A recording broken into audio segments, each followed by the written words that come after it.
Well, Treasurer Dr Jim Chalmers and his Finance Minister Katie Gallagher gave their mid-year budget report today, and it was exactly as you would expect when the country's finances are being run by an academic and an ex-union official, splashing money in a bid to lower inflation, complaining that $58.3 billion in extra spending this financial year was unavoidable, and smiling while announcing that 4 years of back-to-back budget deficits will plunge us $143 billion further into the red. Joining me is Leith Van Onselen, co-founder of Macro Business and a former Federal Treasury official. Leith, let me start with the Treasurer's $58.3 billion in extra spending this financial year.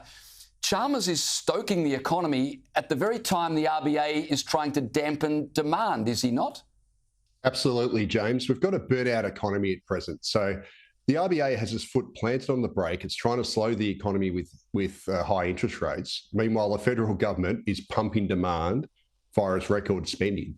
And as a result of its record spending, that's preventing the Reserve Bank from cutting interest rates. So, yeah, it's a bit of a strange situation we've got at the moment. Now, government spending comprises a whopping 27.2% of GDP. And I think outside of the pandemic, we haven't seen government prop up that much of the economy since the recession in the early 80s. This is not a good thing. Yeah, absolutely. These numbers are off the chart. So public spending's increased from an average of around 22.5% of GDP in the decade before the pandemic. And as of the Q3 national accounts, it was tracking at a record high 27.5% of GDP.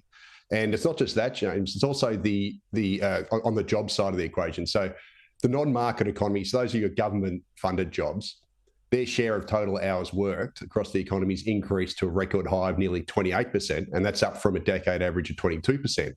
So, in fact, over the last 2 years, virtually all of Australia's jobs growth has been in this non-market government-aligned sector. By contrast, the market sector or the private sector of the economy is in recession.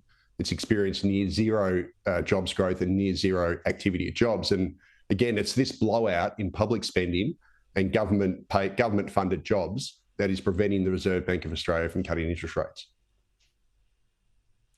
So there's a sea of red as far as the eye can see, with Chalmers and Gallagher projecting 4 years of back-to-back budget deficits. We're seeing this all around the Western world. At what point does the government say, you know what, we need to get back into surplus, or are those days gone? What's the plan here? Yeah, it's certainly a worry. So the headline budget deficits, and the headline's the better figure. So the underlying deficit's the one they usually quote, but the headline is basically the underlying deficit plus the off-budget items, which are still expenditures.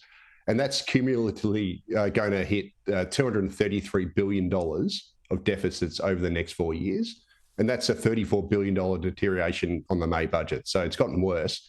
And also the budget's projected to be in deficit for the next decade, James. So this is an ugly set of numbers. And what it basically highlights is that in Australia, we need fundamental tax reform to basically broaden the tax base away from just slugging workers and corporations. We need to have, higher consumption taxes, and I'd argue also tax our mineral resources better.